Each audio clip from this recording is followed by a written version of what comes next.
함께 하나님 말씀 보도록 하겠습니다. 하나님 말씀은 마태복음 9장 18절에서 26절까지 말씀입니다. 마태복음 9장 18절에서 26절까지 말씀입니다.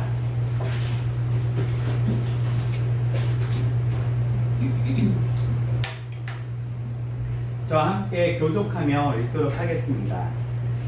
예수께서 이 말씀을 하고 계실 때 한 회당장이 와서 예수께 전하며 말하였다. 제 어린 딸이 방금 죽었습니다. 그러나 선생님이 저희 집에 오셔서 제 딸에게 손만 얹어주신다면 딸은 다시 살아날 것입니다. 예수께서 일어나 그 회당장을 따라가시자 제자들도 함께 뒤따랐다. 마치 그때 12해 동안 하여로 고생하던 한 여자가 예수의 뒤를 따라오더니 슬그머니 예수의 옷자락을 만졌다. 그 여자는 예수의 옷자락만 만져도 자기 병이 나을 거라고 생각했던 거다. 예수께서 돌아서서 그 여자를 보시고 말씀하셨다. 딸이여 안심하시오. 당신의 믿음이 당신을 낫게 하였소. 그러자 즉시 그 여자의 병이 나았다. 예수께서 회당장의 집에 닿으니 사람들이 파리를 부는 사람들과 함께 떠들썩하게 곡을 하고 있었다. 예수께서 그들에게 말씀하셨다. 다들 물러가십시오. 그 아이는 죽은 것이 아니라 단지 자고 있을 뿐입니다. 하지만 모두들 예수를 비웃으며 코웃음을 쳤다. 사람들이 모두 밖으로 나가자 예수께서는 방으로 들어가 누워있는 소녀의 손을 잡으셨다. 그러자 그 소녀는 즉시 자리에서 일어났다. 이 소문이 그 지역 온 사방으로 두루 퍼졌다. 아멘. 오늘 말씀은 예수님이 닿으면이라는 말씀으로 하나님 말씀 전하도록 하겠습니다. 오늘 말씀은 어쩌면 우리에게 많이 익숙한 말씀이에요. 익숙한 말씀이고 특별히 한 어떤 시간적인 흐름 속에 두 인물이 나타나면서 어떻게 이 인물들이 자신의 믿음을 증명해 가는지가 오늘 나타나는 본문이에요. 이 두 인물은 누구냐면 첫 번째는 회당장 야이로라는 사람의 어떤 모습이고요. 또 하나는 이름은 나와 있지 않지만 하혈을 하고 있었던, 계속 멈추지 않는 하혈을 하고 있었던 한 여인이 바로 그 인물의 주인공입니다. 그런데 이 말씀을 쭉 우리가 읽어가면서 우리가 볼 것은 먼저 사실 마태복음뿐만 아니라 이 말씀은 마태, 마가, 누가복음 이 세 군데 모두 다 증언되고 있는데요. 조금씩 달라요. 네. 특별히 무엇이 다르냐면 마태복음에서는 우선 회당장의 이름이 나타나지 않아요.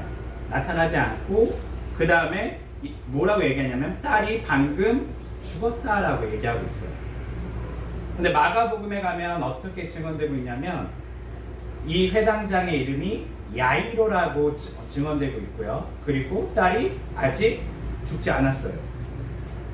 뭐라고 정확히 써있냐면 쉬운 말 성경에 의하면 뭐라고 되어 있냐면요. 이 아이가 지금 죽어가고 있다.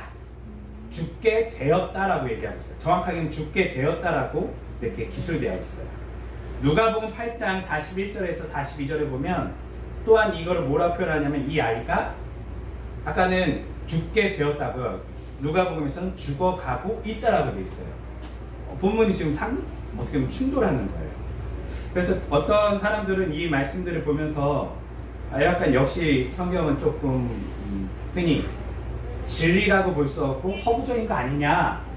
그렇기 때문에 이야기가 누군 죽었다라고 얘기하고 아직 안 죽었다 얘기하고 뭐가 다른 게 아니냐라고 이야기하는 사람도 있는데요. 여러분들은 만약에 이런 본문을 맞게 된다면 어떻게 이 문제를 해결하시겠어요? 마태복음에서는 지금 뭐라고 그랬죠? 방금 죽었어요. 마가복음에서는 죽게 되었다라고 얘기하고 있고요. 누가복음에서는 죽어가고 있대요. 어떤 사람이 이 본문에 대해서 뭐라고 썼냐면 도대체 이 아이는 죽은 거야, 산 거야 이렇게 얘기하는 사람들도 있어요. 네, 여러분들이 이거 어떻게 해결하시겠어요? 물론 일반 성도들은 마태복음 이렇게 읽고 마가복음 읽고 누가복음 읽기 때문에 이게 충돌하는지도 잘 몰라요. 이 사건을 같이 막 연결해 놓고 비교하지 않으니까요. 그런데 이것을 흔히 이 세상에는 하나님을 믿지 않는 사람들은요, 이런 말씀들을 가지고 성경을 공격하기도 해요. 그때 여러분들은 뭐라고 이야기해 주시겠어요? 네. 이야기는 다른 사람 이야기를 듣고 전달하는 과정에서 조금씩 전달하잖아요. 네. 그러면 누구 이야기가 정확한 거예요? 이 세 명 중에요? 핵심을 봐야지 그걸 보고. 네. 거기서 말하고자는 핵심을 봐야지. 그쵸. 네. 그러니까 저도 이 본문을 보면서 그러면 누구 말이 맞는 거지? 우선은 마태는 확연히 달라요. 죽었대요. 그리고 뒤에 마가와 누가는 아직 안 죽은 거예요. 거의 죽은 거죠. 이런 상태를 얘기하고 있어요. 이걸 어떻게 해결하고 우선 이걸 해결해야지 본문이 풀릴 거 아니에요. 어떻게 해결할 것인가 라고 고민을 해봤는데요. 재밌는 어떤 특징이 있어요. 마태복음은 여러분들이 알고 있는 내용이 길어요, 짧아요? 사복음서 중에 길어요. 마가복음이 제일 짧아요. 그런데 오늘 이 사건을 기록하는 데 있어서는 마태가 제일 짧아요. 그리고 마가와 누가복음이 이 사건을 아주 디테일하게 얘기해요. 회당장의 이름도 얘기하고 그 현장에 대해서 아주 구체적으로 묘사하면서 훨씬 더 길게 표현하고 있어요. 이상하지 않으세요? 길게 쓰는 사람은 마태인데 보통 마태는 왜 여기서 거꾸로 짧게 쓰고 뒤에 마가와 누가, 어떻게 보면 마가복음은요 엄청 축약해서 쓰는 스타일이거든요. 그런데도 더 길게 썼어요. 이걸 통해서 우리가 조금 알 수 있는 거는 우선 자세히 쓴 사람이 조금 더 사실을 정확하게 전달하고 있다고 보면 돼요. 네. 그러면 왜 마태는 짧게 썼을까? 그리고 왜 정확한 사실을 전달하지 않았을까를 한번 고민해 볼게요. 아직 안 죽었잖아요. 누가와 마가의 이야기는요. 그런데 왜 마태는 죽었다라고 했을까요? 그거는 이제부터 여러분들이 성경을 보는 어떤 눈을 좀 기르셔야 돼요. 성경은 우리는 지금 이 사건만 가지고 얘기하지만 실제 이 사건을 지금 배치하는 순서가 다 달라요. 마태, 마가, 누가가요. 마태 같은 경우는 이 사건을 어떻게 배치하고 있냐면 우리가 지난주에 앞선 본문을 읽어봤잖아요. 누가 등장하죠? 마태가 등장해요. 마태가 등장하고 그리고 마태와 예수님이 만나는 것을 보면서 어떤 사람들이 이 사람들을 흉보기 시작하죠?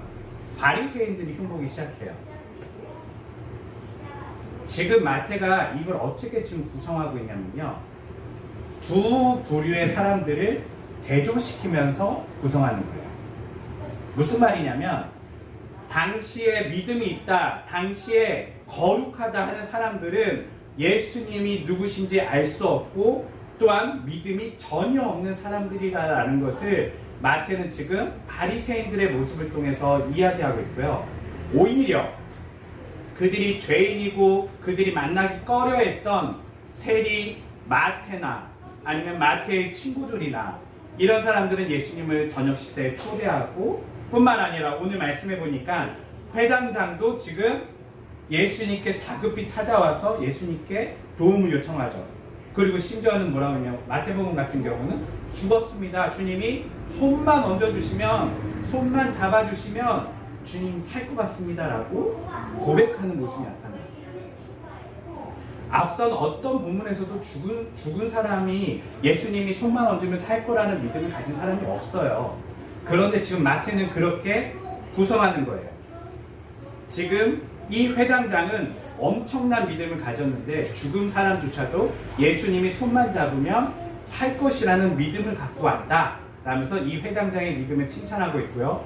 그리고 그 다음은 누가 등장하죠? 네, 하혈을 하는 여인이 나타나요. 그 여인은 뭐라고 고백하냐면 예수님의 옷자락만 잡아도 나을 것 같다라고 이야기하고 있어요. 이런 대단한 믿음의 사람들이 등장해요. 또 그 다음 부분을 다시 보면 오늘 말씀은 아니지만 다음에는 맹인들이 나와요. 맹인들이 나와서 예수님께 치유받는 어떤 사건들이 나오고요. 어떻게 보면 그 당시에 연약하고 죄인이고 감히 예수님을 만나서는 안 되는 사람들이 예수님을 어떻게 믿음을 고백하면서 예수님을 만나고 있는지에 대해서 이 바리새인들과의 어떤 대립을 통해서 극명하게 보여주는 거예요. 그렇기 때문에 마태의 머릿속에는요, 이 야이로의 사건을 어떻게 보면 뉴스처럼 디테일하게 기술하는 것은 중요하지 않아요. 중요한 건 뭐냐면요, 이 아이는 사실 마태나 마가나 누가나 누구든 상관없이 이미 예수님이 도착했을 때는 죽었어요. 그건 사실이에요. 마가복음에서도 예수님이 이제 아직 죽게 되었다라는 소식을 듣고 야이로랑 이동을 하고 그 문 앞에 도착했을 때 그의 신하가 지금 아이가 죽었습니다라고 이야기를 해요. 그러니까 이미 이제 죽게 된 거죠. 그러니까 죽어가고 있던, 죽게 되었던 마태의 입장에서는 이미 예수님이 도착했을 때는 죽었고, 그리고 그 죽은 아이를 살리신 예수님, 그리고 이 야이로라는 회당장의 믿음은 마태의 관점에서 그 사람의 믿음을 보았을 때 죽은 사람조차도 예수님이 손을 잡으면 살 수 있을 거라는 믿음을 가지고 예수님께 나아왔다라는 것이 마태가 하고자 하는 이야기였어요. 그렇기 때문에 이 본문은 우리가 이제 그냥 현대인들의 머릿속에 생각을 가지고 본문이 다르네? 다른 내용이 아니에요. 강조점이 달라요. 중요한 거는 죽은 사람을 살리셨어요. 그리고 그 사람의 어떤 모습보다는 더 중요한 거는 이 과정 속에 그들에게 나타나는 믿음의 모습들이 드러나고 있는 거예요. 앞선 누구하고는 많이 다르죠? 바리새인들과는 확연하게 차이를 주고 있는 거예요. 바리새인들은 예수님이 세리 마태를 만날 때에도 그들을 수군거렸고요. 그리고 이 사람들을 만날 때에도 끊임없이 쫓아다니면서 수군거렸어요. 도대체 왜 저러지? 왜 저런 행동들을 하지? 예수님이 이해하지 못했어요. 만약 이 본문이 얘기하는 것은 무엇이냐면, 마태복음은 예수님이 누구시냐면 그리스도다, 예수님은 메시아이다를 유대인들에게 직접적으로 어떻게 보면 설명하는 어떤 글이에요. 그런데 이 예수님에 대해서 지금 마태는 유대인들의 관점에서는 하지 말아야 될 행동들을 지금 예수님을 만나러 온 사람들이 했고요. 예수님조차도 예수님이 유대인들이 해서는 안 될 행동들을 하는 모습을 통하여 앞선 바리새인들과는 확연한 어떤 차이를 주는 거예요. 이게 조금 더 설명하면 그런 거죠. 유대인들이 가장 존경하는 종교 지도자는 누굴까요? 바리새인이에요, 사실은요. 바리새인은 우리가 지금 나쁘게 표현하지만 실제 바리새인만큼 정직하게 산 사람들이 없어요. 바리새인만큼 철저하게 깨끗하게 산 사람들이 없어요. 그들은 거짓말하지 않으려고 노력했고요. 그들은 흔히 십계명을 지키려고 엄청 노력한 사람들이에요.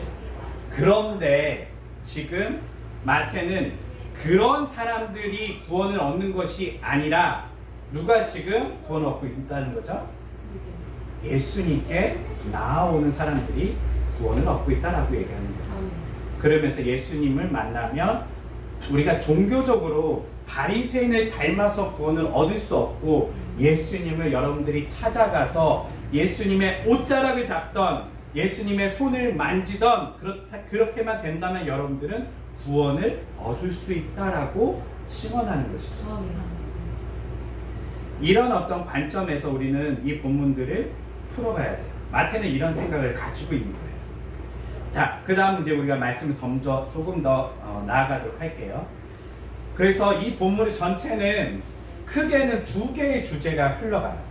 크게 두 개의 주제가 흘러가는데, 첫 번째 주제는 아까 말씀드린 우리가 믿음의 사람들의 모습이에요.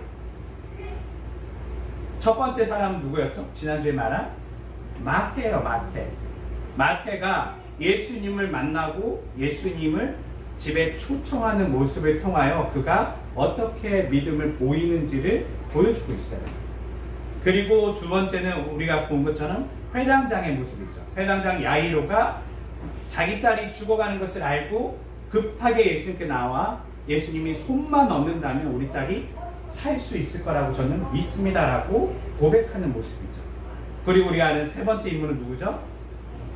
하요라는 여인이 예수님의 몸만 잡아도 된다고요? 옷자락만. 점점점 더 강력한 믿음을 보여주고 있어요. 한 사람은 예수님을 초청해서 식사를 하고 싶었던 어떤 죄인의 모습. 두 번째는 예수님께 다급하게 뛰어와서 손만 잡으면 살 수 있을 거라는 그 사람의 회당장의 모습. 그리고 세 번째는 옷자락만 잡아도 내가 치유받을 수 있을 거라는 이 여인의 모습을 지금 보여주고 있어요. 그래서 믿음이란 이렇게 나아가야 한다. 예수님께 이렇게 나아가야 한다라는 것을 먼저 큰 주제로 보여주고 있어요. 근데 이게 끝이 아니에요. 이 본문에는요, 이 사람들만을 가지고 다 표현할 수는 없어요. 본문은 항상 누굴 강조하고 있죠? 예수님이에요. 그러면 예수님은 어떻게 하였는가가 더 중요할 수도 있어요. 이 두 번째 주제는 뭐냐면 이 예수님이 만나는 사람들에 대한 이야기인데요.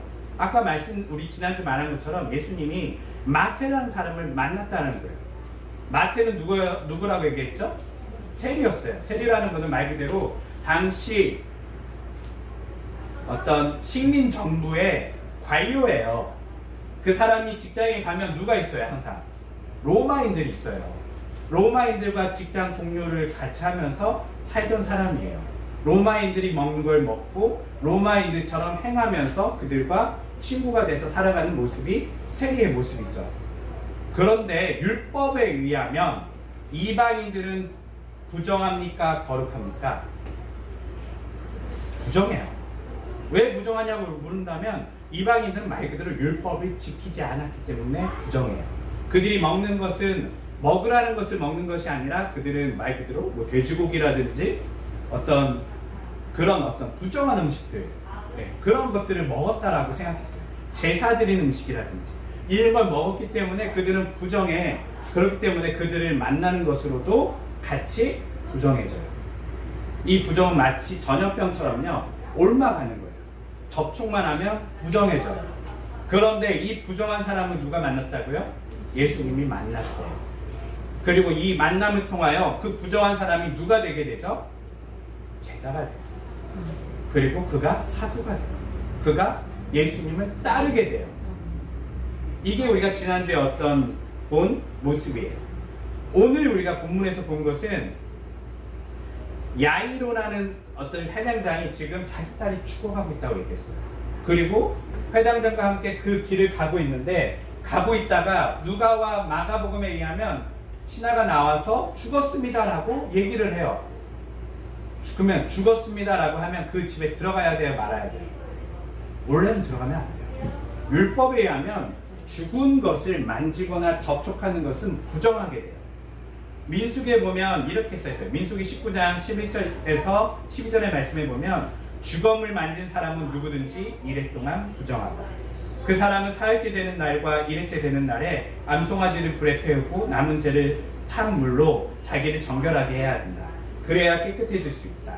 사흘째 되는 날과 일흘째 되는 날에 자신을 그렇게 정결하게 하지 않으면 그는 깨끗해지지 않다.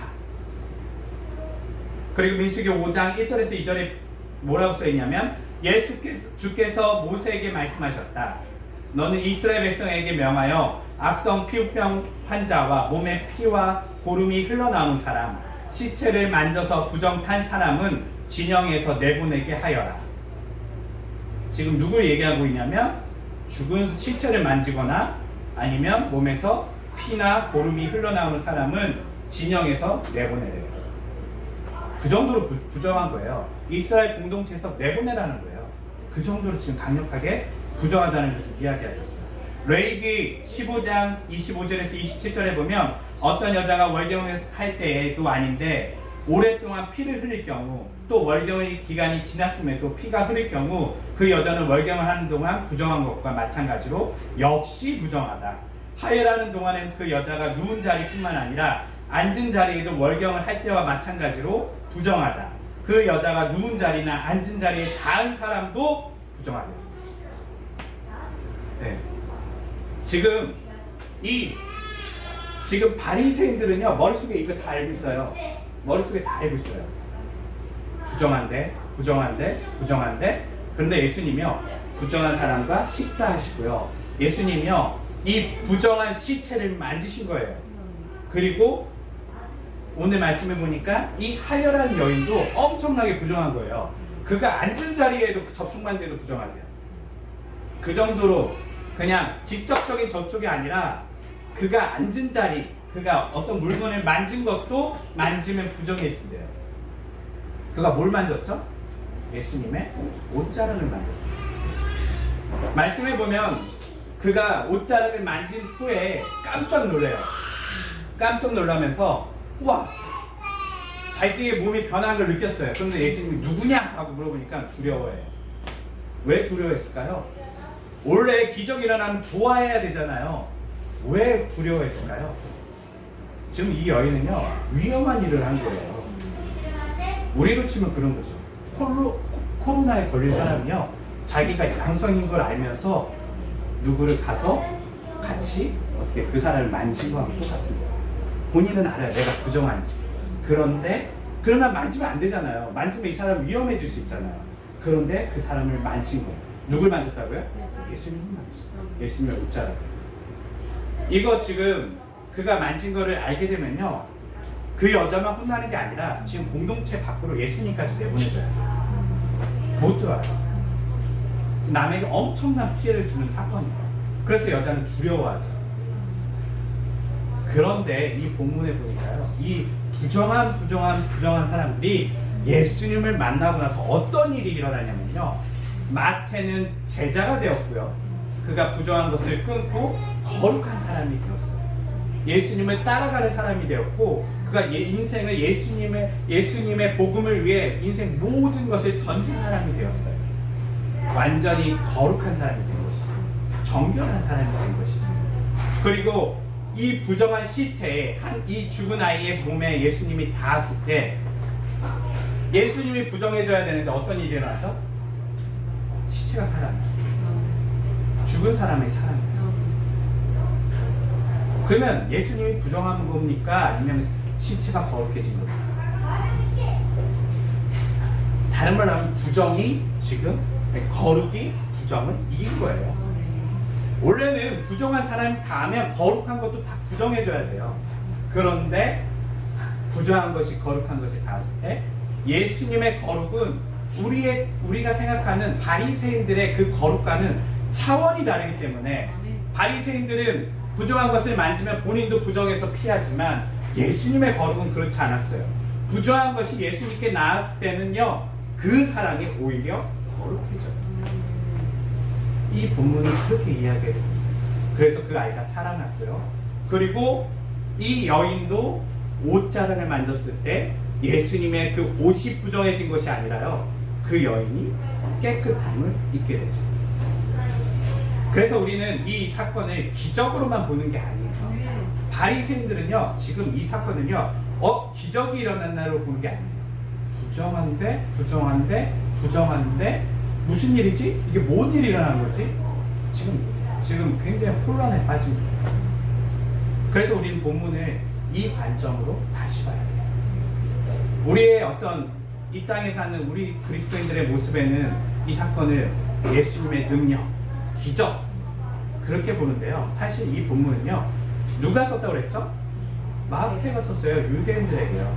유대인들은 그렇게 안 나와요. 유대인들은 이 말씀을 부정한 것이 닿았는데 그 사람이 부정해진 것이 아니라 깨끗함을 충격에 쌓이는 거죠. 그러면 이분은 누구신가? 사람들에게 고민을 던져줍니다. 누구신가?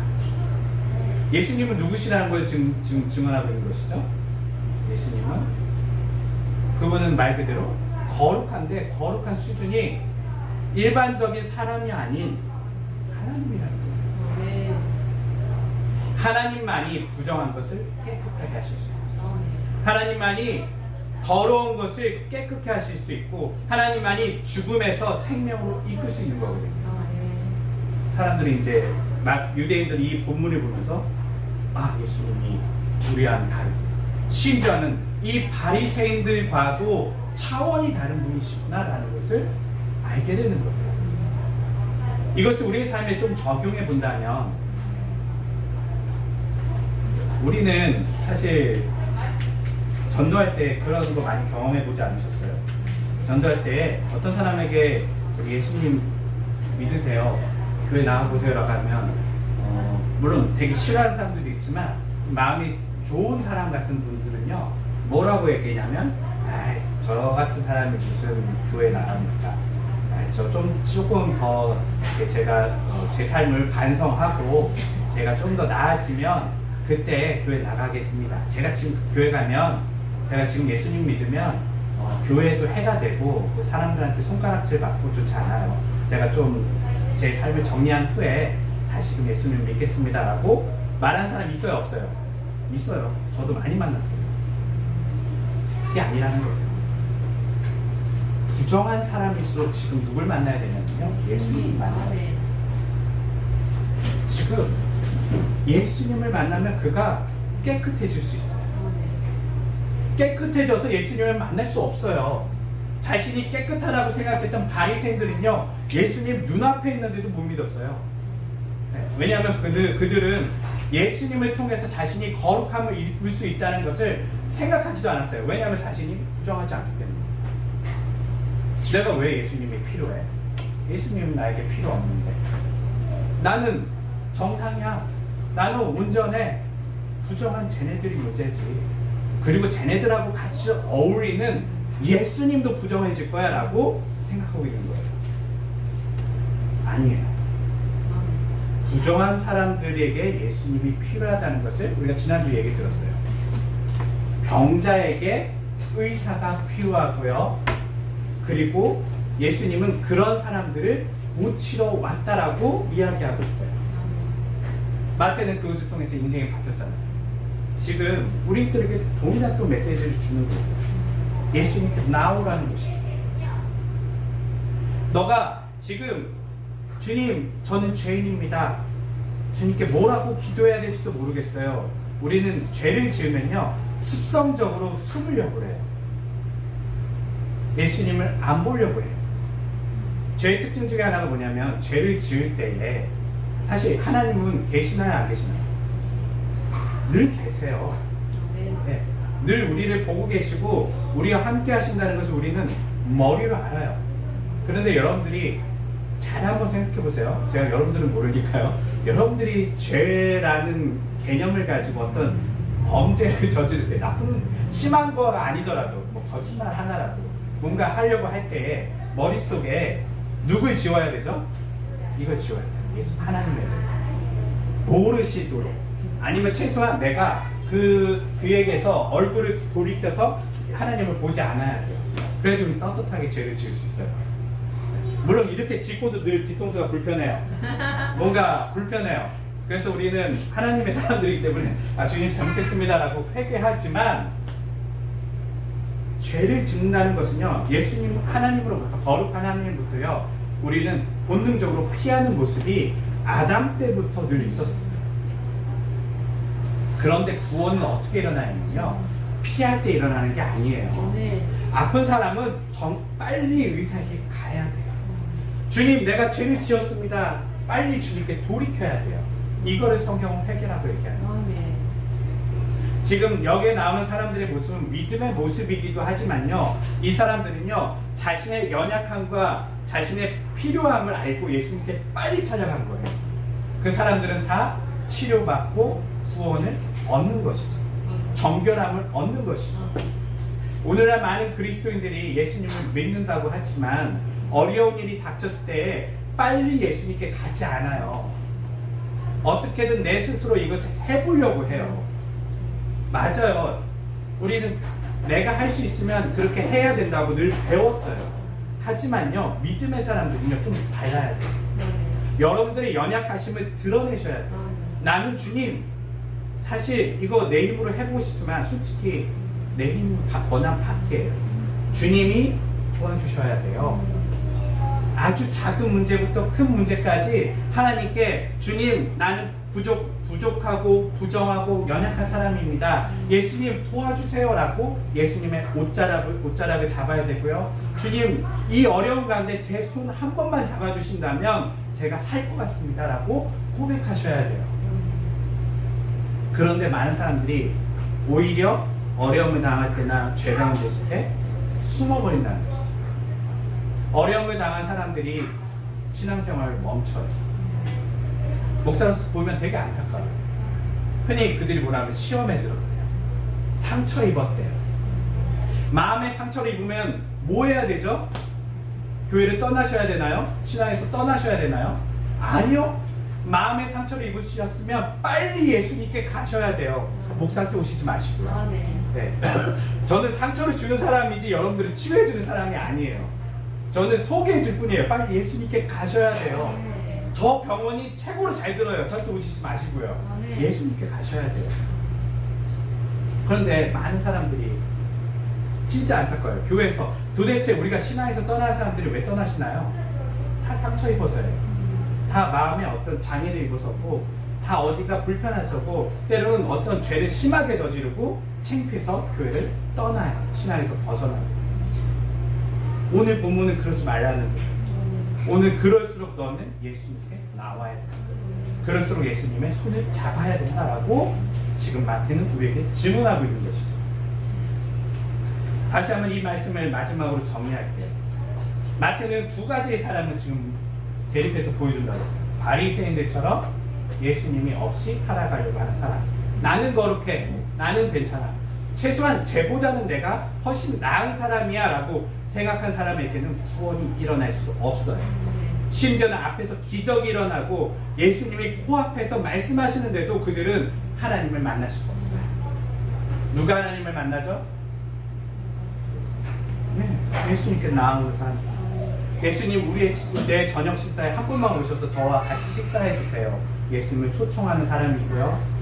예수님, 우리 아이가 아파요. 내 가족 중에 누구가 아파요. 주님 도와주세요 라고 주님께 도움을 요청하는 사람이고요.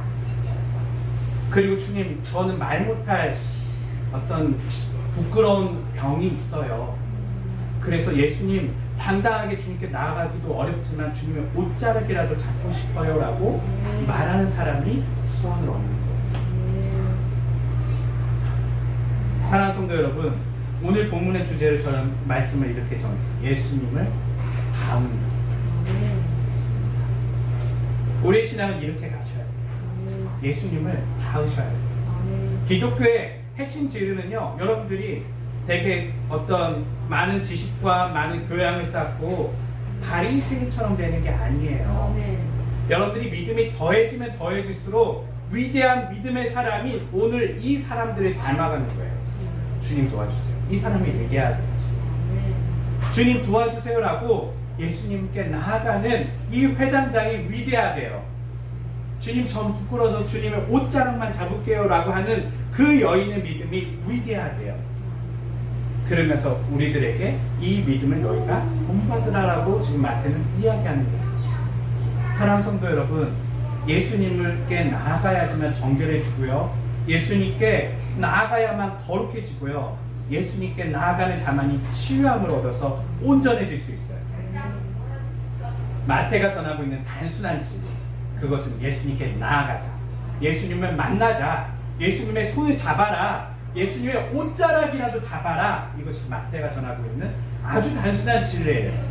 그를 만나서 식사를 하고 그를 만지고 그의 손이 나의 아픈 나와 나의 가족을 만져주시기를 간절히 기도하는 사람, 그 사람이 바로 예수님을 만날 수 있다라고 마태는 이렇게 우리에게 말씀을 전하고 있어요. 사랑하는 성도 여러분, 이걸 보면서 저는 제 자신을 많이 반성했어요. 사실 어린 시절에는 사실 이렇게 기도 많이 한 것 같아요. 제가 어렸을 때 저도 모태신앙이었기 때문에 주님 도와주세요. 좀만 힘들어도 뭐 감기에만 걸려도 주님 저 좀 치료해 주세요라고 기도했는데, 나이를 먹고 나니까 기도할 일이 아주 제 힘으로 할 수 없는 일 빼놓고는 기도를 안 하더라고요. 내가 더 알아서 해야지. 아프면 병원에 가야지. 내가 어려운 일이 생기면 실질적으로 나를 도와줄 수 있는 사람을 만나야지라고 생각할 때가 많아요. 그런데 제 믿음이 성장이 아니더라고요. 어떻게 보면 세상에 찌들어버린 거예요. 내가 왜 그런 행동을 했을까요? 아마 어느 날 내가 기도했을 때 그 기도에 응답이 더 젖었구나, 아니면 응답을 받지 못한 몇 번의 기억들이 나를 예수님께 나아가는데 방해를 주고. 근데 오늘 본문 말씀처럼요, 다시금 좀 돌아가고 싶어요. 아멘. 조금 다시 순수한 그 시절로 우리 돌아가야 될 것 같아요. 기도를 우리가 기도를 응답받기 위해서 하지만, 오늘 본문은 응답받기 위해서 나아가라는 게 아니라요, 예수님께 나아가라는 게 핵심이에요. 아멘. 그리고 그렇게 나아간 사람은요, 구원을 받는 것, 물론 그들은 응답도 받았지만요, 놀라운 예수님과의 기적이 일어난다는 것을 말해주고 있어요. 제가 조금 더 예수님께 매달렸다면, 제가 조금 더 예수님께 나아갔다면, 저는 아마 실망보다는 제 뜻대로 기도가 이루어지지 않는다 하더라도 그 문제 속에 저는 예수님을 만났을 거예요.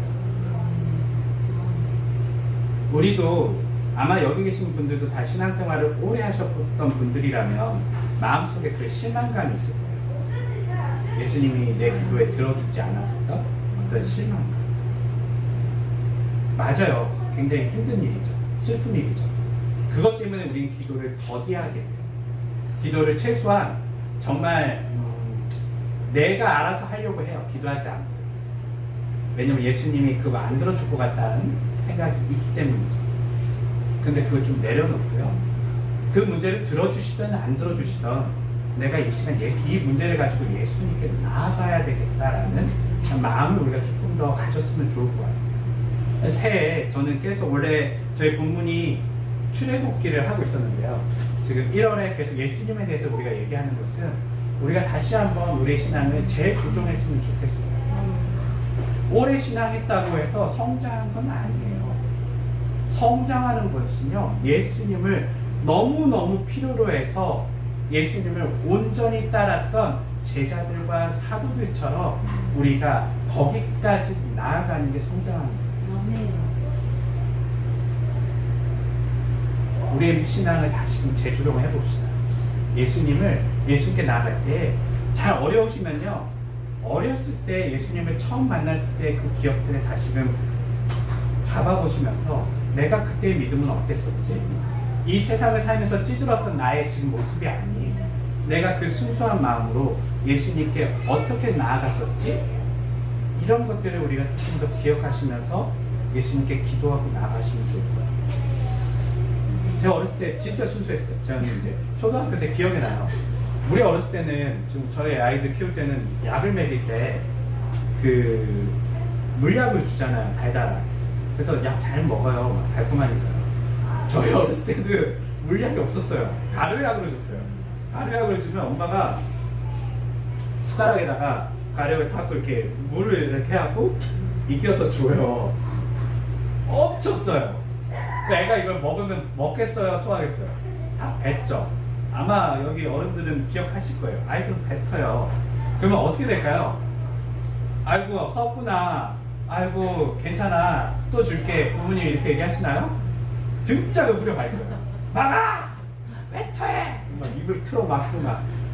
어렸을 때 저는 이게 너무 싫었어요. 그래서 감기에 걸려 아픈 것보다 그 약을 먹어야 되는 것뿐만 아니라 약을 먹을 때 그 엄마와의 갈등, 엄마가 나를 때릴 거라는 그 무서움, 내가 또 토하게 되면 나는 또 뒤지게 혼나겠지? 이 어떤 두려움 속에 그게 너무 싫었어요. 그래서 제가 초등학교 한 5학년 때쯤이었나?